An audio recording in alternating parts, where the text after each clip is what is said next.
let's say there's something going on at your workplace and you need to object to it because it's driving you crazy, and you talk it over with your wife so that you've got your head screwed on straight. You say, oh, I've got to say something.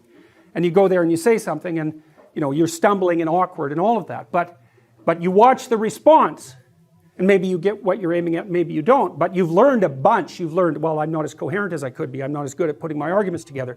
My boss is more of a son of a bitch than he thought he was. This is a worse problem than I knew about. It's like differentiated.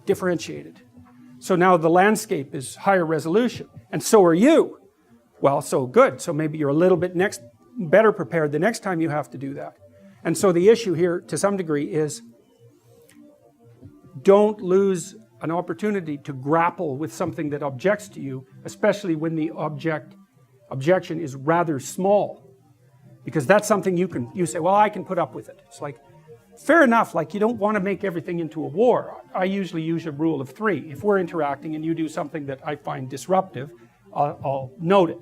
It's like, potential dragon, gone. And I leave it be. And then if you do it again, I think, oh yeah, that probably wasn't merely situational, but I'll leave it be because that's still not enough evidence. But if you do it a third time, then I'll say, hey, I just noticed this. And you'll say, no, that didn't happen. And I'll say, yeah, not only did it happen, but it happened here and it happened here, and I'm not making this up. So there's something going on here, like I'm not ignoring it, and we can get to the bottom of it. And then they'll come up with a bunch of objections about why that isn't necessary, and you push those aside, and they'll come up with a few more objections, and they'll push those aside, and then usually they'll get mad or burst into tears, and if you push that aside, then you get to have a conversation. Right, and then you can solve the problem. But man, you got to be a monster, because first of all, you need 6 arguments about why their objections aren't going to stop you. And then you have to not be intimidated by the anger, and you have to not be swamped by compassion about the tears. And then you can have a conversation. And people don't do that. They won't do that. And so they don't solve the problems. And so then the problems accrue. Right? And if they accrue over 15 years of a relationship, then they end up fat, ugly, and in divorce court. Let's say that you've been in a long-term relationship and it collapses. Let's say you had a tendency towards alcoholism. You weren't so great with regards to your drug use. You're not that conscientious. And you had like 4 or 5 kind of low-rent affairs. And you know it. Your marriage collapses. Bang. Well, who do you first meet when you fall into chaos? You meet King of the Monsters.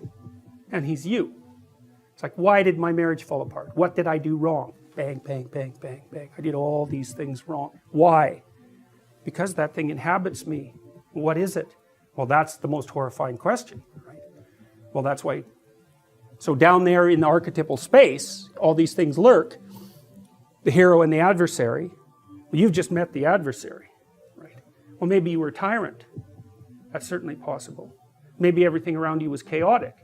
So what do you encounter when things fall apart? You encounter the adversary, you encounter the tyrant, you encounter the catastrophe of nature, and you encounter the dragon of the chaos. And they're all intermingled. You have to sort that out. That's what happens to Ellis when she goes down the rabbit hole, right? She meets the Red Queen. The Red Queen is always running around. Off with their heads, off with their heads. And she says, in my kingdom, you have to run as fast as you can just to stay in the same place. Right? Down the rabbit hole, you meet the archetypes. If you're in a workplace and pathological things are happening, this is easy. I can tell you how you know if pathological things are happening at your workplace or they're happening with you. One of the two, but you can straighten that out. If you're being required to do things that make you weak and ashamed, then stop. Don't do them. Like one of the things I learned from Solzhenitsyn and Frankl was that systems go terribly out of control when people don't stop them when they're going mildly out of control. And you might say, I should just keep my goddamn head down and shut up. It's like, maybe you should. Like, that's not bad advice. You don't want to make unnecessary enemies, and you don't need any more trouble than you need. But you got to ask yourself on a day-to-day basis, what makes you think you're not selling your soul? You know, and there's so much foolishness going on in the mid-level bureaucratic world now. That's where all the tyranny seems to be focused. And the reason that it multiplies is because sensible people say nothing when they should say something. And what's so strange about that is that there are way more sensible people than people who aren't sensible. They're just not as noisy. So what you'll turn out if, like, you know, so let's say something's bugging the hell out of you at work. Well, then you have to prepare to find another job. That's the first thing you have to do. I don't think that you should find another job, but you should prepare to find another job. And if possible, you should prepare to find a better job. Because if you can't tell someone to go to hell, then you can't negotiate with them. And if they've got you over a barrel, then you can't say anything. So you got to set yourself up so you've got some mobility. And actually, that's a really good principle in your life, period. You should set yourself up so that you have a lateral move at hand.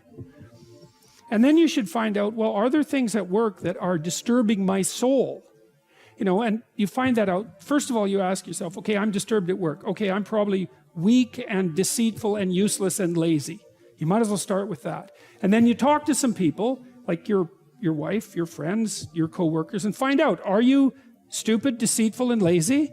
Or is there something not so good going on at work? And maybe you should say something about it before the whole goddamn thing collapses, because that can happen.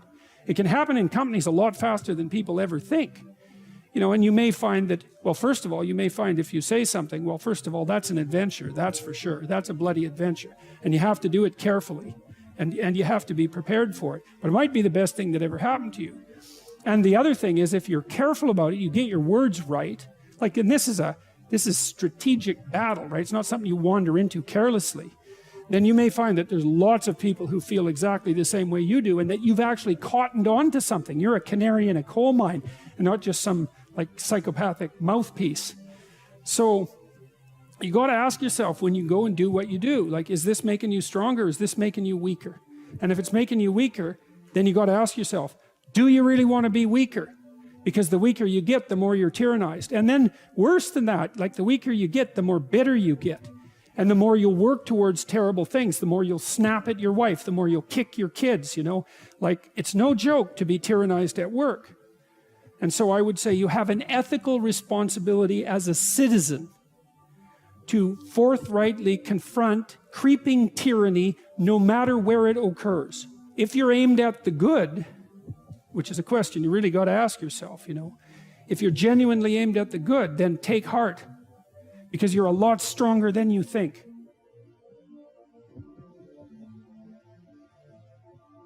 But the other thing you got to tell people is, pick your poison.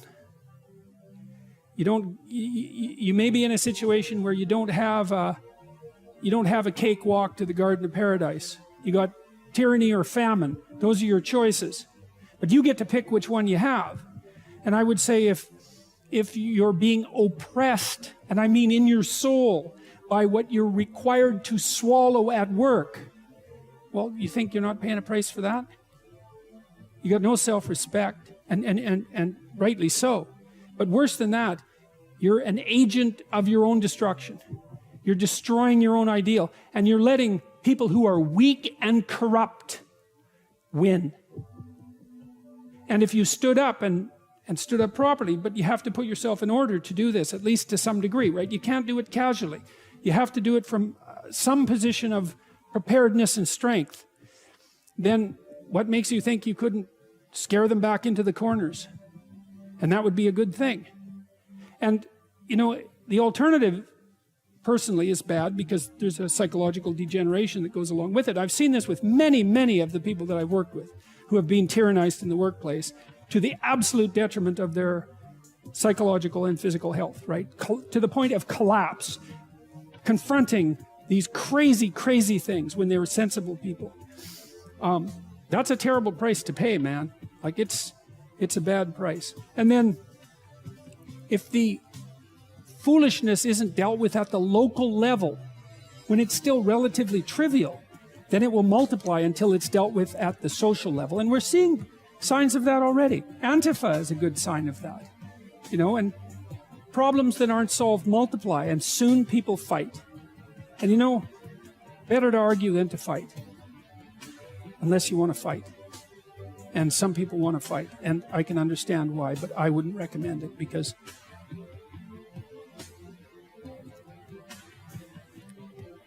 that doesn't lead good places. It really doesn't lead good places. So I'd say you have a duty. Maybe that's why you stand up. It's because you have a goddamn duty to stand up and say, just say what you have to say.